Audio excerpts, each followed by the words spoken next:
Welcome, welcome, welcome, welcome, welcome. Hi, welcome. Oh, it's so good to be here. It's so good to be on the other side of this. Hi. Welcome. Welcome. So, what I want to talk about is doing the drop part of the cycle, which is when we consciously engage with the divine of our bleed. So typically, generally across the board,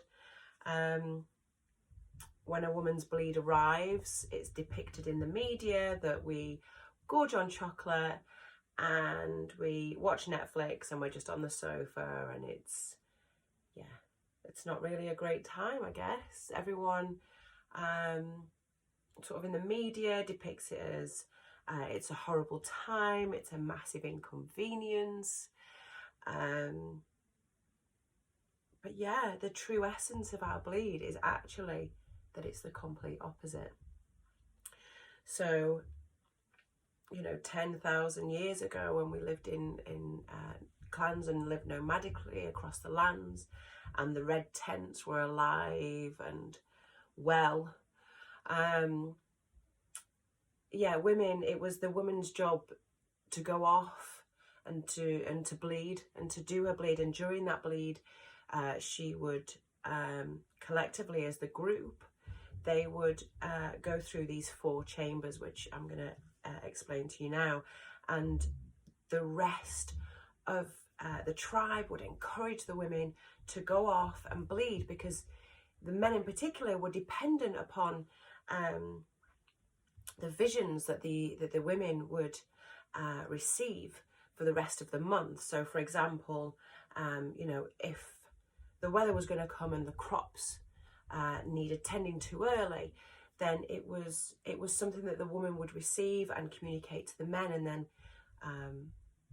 once they'd had their bleed, they would come out and the men would then go off and and listen to the women, and it was a real revered part of life, not like it is today. So it is my job and my mission and part of my life to reclaim our bleeds again, and to make them the holy part of our lives that they can be. So for those of you that don't know, I have 2 very young children. My eldest is 2 and my youngest she'll be 11 months this month. She'll be 1 next month. So right now she's 10 months. So I have 2 very young children. So just to set the scene, because it's much different bleeding consciously with 2 children than it is with no children.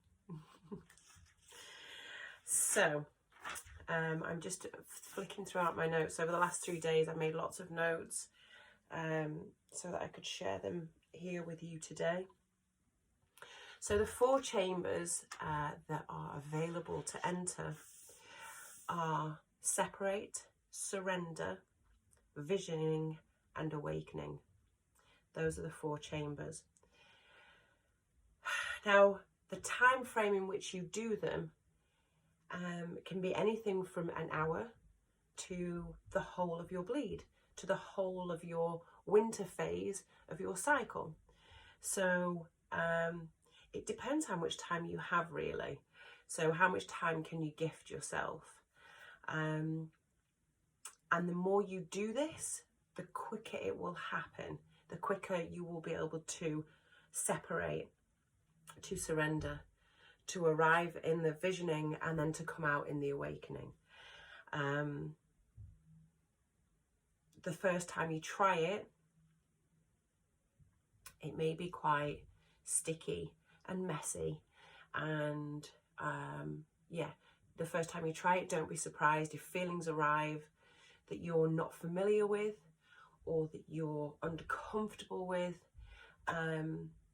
My invitation to you is to stay with those feelings.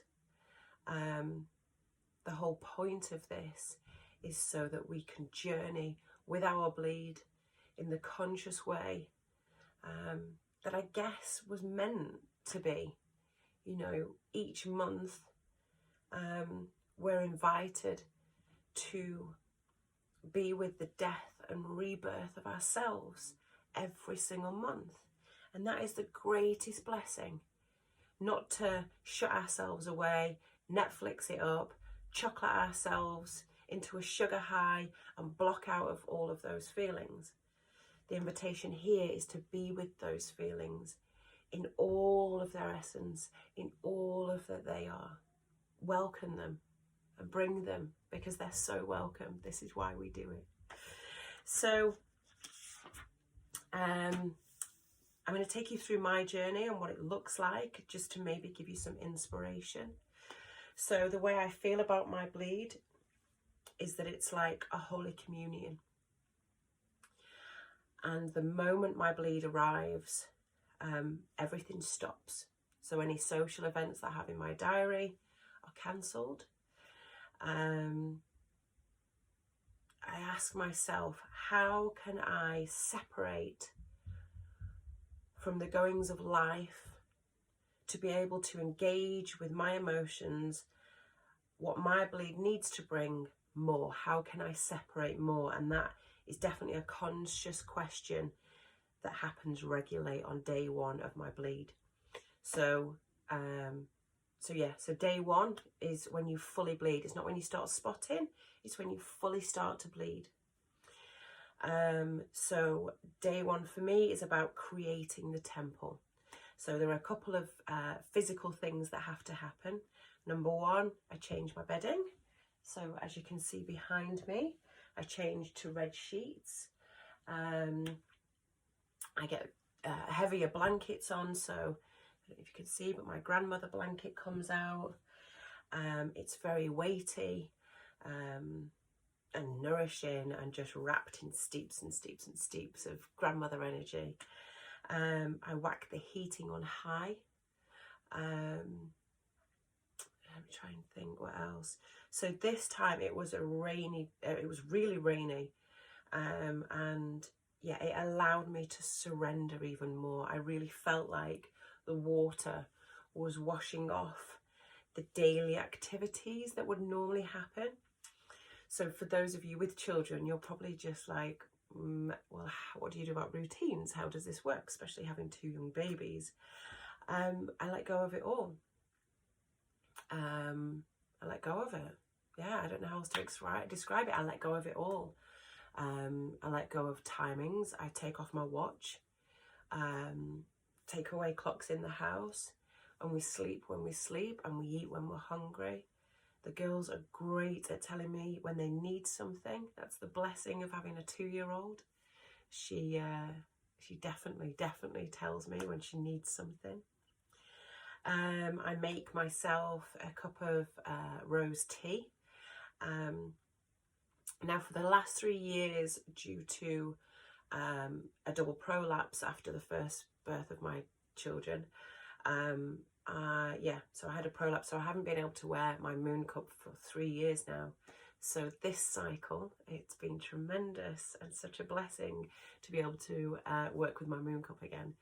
So I soaked the moon cup in rose tea while I prepped the house. So I literally quickly hoover the house, but in a very, when I say quickly, it's in a very slow way. Like I say, timing and clocks and everything just go out of the window. And what I mean by quickly is that it's not a deep clean. It's as though I am preparing a temple for entrance. So yeah, so I literally hoover the house. I don't polish or anything else like that. First thing I do also is clean the toilet. So for me, the toilet becomes a portal in which my blood will leave me, and I want that to be a conscious portal. So the toilet gets cleaned with herbs and scrubbed in the most sacred, honourable way that I can let my blood flow through. Let me try and think what else happened. Yeah, I have a discussion with my 2-year-old that Mummy's on her period. She gets really excited and she's like, Mummy's period's here. So I explained to her, we do a parenting style from Hunt, Gather, Parent. If you are a parent and you're struggling with a toddler, I very much recommend. So she gets involved in tasks with me. I've posted pictures on my social media. She will empty the dishwasher. She will help me wash pots. She helps me hoover. She puts her toys away. She's very aware that this is a sacred time for Mummy and I really need her help, and she steps up and she helps and she really enjoys it. So what else? Yeah, I have a shower ritually also. So again, I cleanse, so I wash my hair, cleanse my body from top to toe, wash with herbs. So the herbs that I use at this point are mainly rose, things that are nourishing to my womb, things like raspberry leaf, motherwort, rose leaves. I tend to wash my body with them. Again, like you imagine you are stepping into a temple, like you're going to church. How would you enter your church? Given the sacredness, how would you enter your church? That's the best way I can describe it. And for me, so I engage all of the diffusers in the house and I put essential oils in all of those. So upstairs I have lavender, and the light that gets switched on with the diffuser. So I have a choice of lights and that one is red. So upstairs I have lavender burning through, and downstairs I have rose essential oil and mugwort tincture, and I burn that for the whole time. Well, not burn it, I diffuse it for the whole time. So it's just an electronic diffuser that you pour water into, and it diffuses for the whole time. I like candles. So there's a candle in the bedroom, there's candles in the bathroom, and there are candles in my living room, all out of reach of the children, of course. I empty the bins. I stock up on all the nappy stations just to make sure, just so I can minimise anything that requires activity unnecessarily throughout my time. Let's have a look. Yeah, clean the toilet. Just have a look at my list here just to see if I'm missing anything. In terms of the children, I also step back. So this has taken lots and lots of time and processing. So with my children, I'm quite hands-on a lot of the time. But during my bleed, I will say to them, Mummy's on a period, I'm going to rest. And we have TV time, conscious TV time. That's taken a lot of processing in terms of mummy guilt. I allow them to play more. I get out lots of toys and I just let them be with their toys. And do you know what I really love? The more and more I do this, I watch them interact more and more and more together. And my eldest really nurtures my youngest, and she looks after her more and more and more. And it's just so beautiful to interact less with them and to observe more, and just to watch them grow into really beautiful little women together. But yeah, that involves a big stepping back from me, huge stepping back. But yes, there has been and is lots of mum guilt that happens. But yeah, it's very rewarding. And this process of the drop wouldn't be possible if I was engaged with them and hands-on the whole time. What also happens during my inner autumn, so my premenstrual phase, as soon as I drop into that phase, I do lots and lots of batch cooking.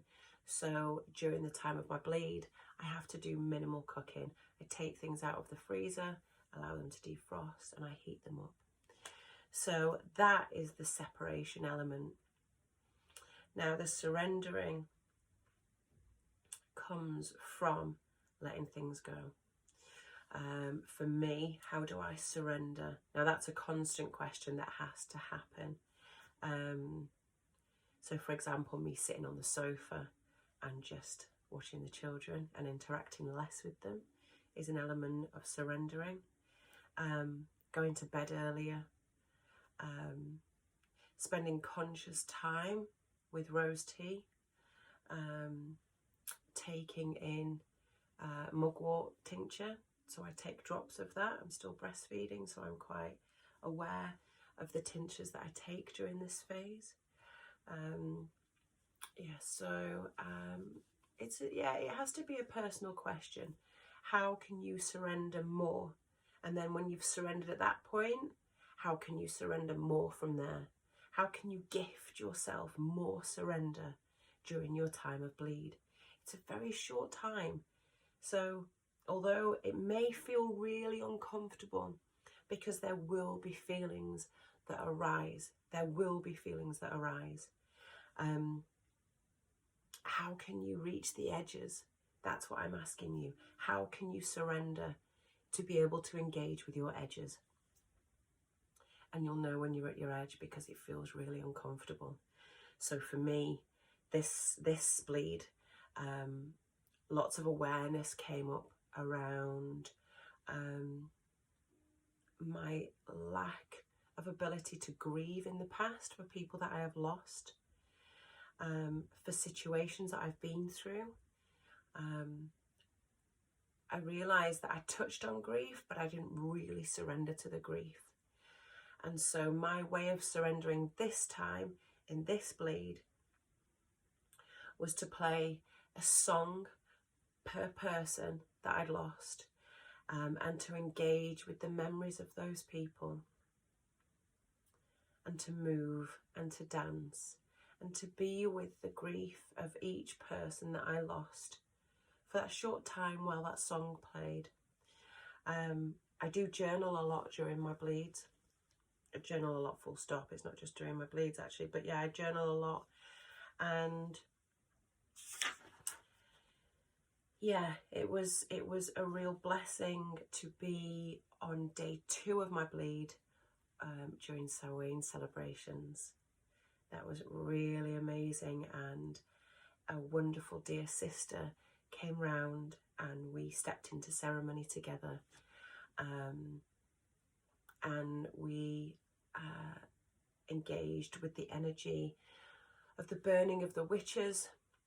Now that was a really difficult edge for me,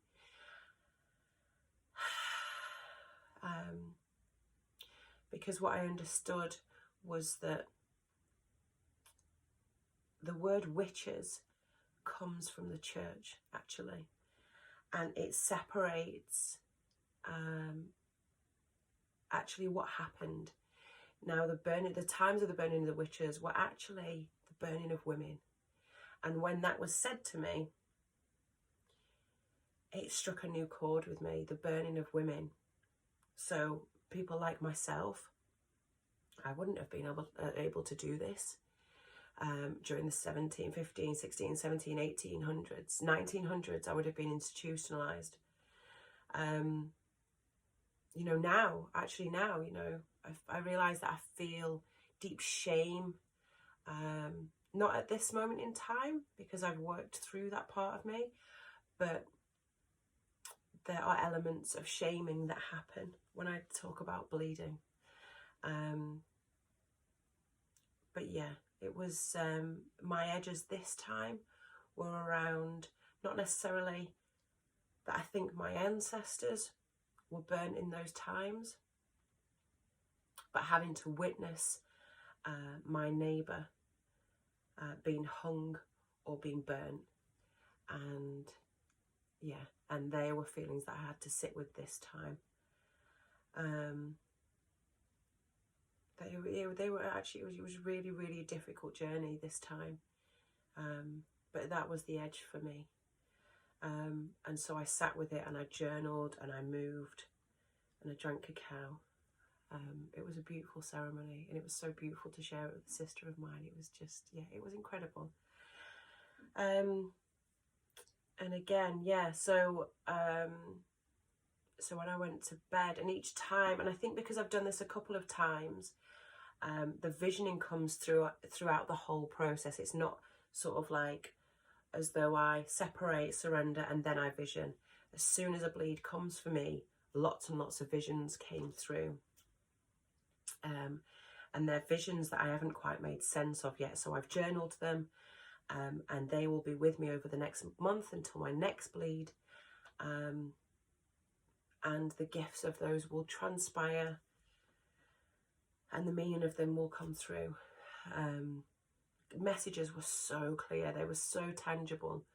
One message was, move water out of the way and I will flow. Now I have some idea of what that means, but I'm definitely going to have it as an intention that I'm working with throughout the next month. And then, yeah, only today the awakening happened. So the biggest sign for me that my awakening has happened is, number one, I feel much lighter. My energy starts to increase. You may notice that my voice is a bit croaky this time, but that's because I've also had a horrendous cold the last few days, which has meant this process has been that bit more difficult. So yeah, but my skin starts to go really smooth, and I can just really feel myself emerging from this whole process. And it's like those visions are buried deep within me, and I'm ready to lift up whilst carrying them. And it feels just quite head tingly, very much like, actually it feels euphoric. Now, if this sounds strange, emerging from a bleed, feeling euphoric, that's because I've allowed the feelings to arise and to be harnessed and welcomed. I haven't suppressed them down with Netflix and chocolate and takeaways. Yeah, I feel like that's society's way, another way of repressing women, keeping them down, making them feel shit after their bleeds. Where actually, when we engage with our bleed in this way, it can be deeply nourishing, exceptionally rewarding, and so refreshing and incredible that when I emerge from my bleed, I have high energy, increased energy, massive awakenings, and I'm ready to step into my spring, although be it gently. Yeah, don't confuse this high energy with the summer energy that we might get during ovulation. Yeah, give yourself time to integrate slowly. It's a bit like coming out of a ceremony, a plant medicine ceremony. Although it feels very euphoric the time that you come out, and it's very easy to get captured and run away with that energy, it's actually a time to step carefully into the world, to integrate slowly and delicately, with lots of love. At this stage, I engage daily with yoga nidras, particularly after lunch. While my girls are sleeping, I gift myself that every single day up until ovulation. It really helps me integrate the visions that have arrived, and yeah, just to nurture and care for myself. You may also notice that the pictures that I've posted on social media, the food throughout these 4 stages are lots of root vegetables, fruits, juices. They're very, very nourishing. Yeah, And something else that I do, which I forgot to mention throughout of this process, is and it's been so good having my moon cut back because it makes this part so much easier, but I work with my blood. So sometimes I will do body art, sometimes I'll do physical art in my journal, but this one sometimes, and particularly because it was Samhain, I wanted to engage with this celebration in a deeper way, and so I drink my blood, I ingest it. And if you want to know how to do that and you feel called to do that, there is another video on my YouTube channel that takes you through that process in much deeper. So when I'm not breastfeeding and I don't have children, I tend to do this part fasted, which, you know, is complete opposite of Netflixing and chocolating and takeawaying it up. I actually just consume my blood throughout my inner winter, usually, but breastfeeding, I have little ones to care for and I don't want my milk to diminish. So yeah, but I do engage with my blood at this stage, and I have done with this cycle, and I feel that that deepens and enriches the visioning process. The visions are much deeper and yeah, actually quite tangible at times. So I don't feel that there is anything else that I have to share at this moment.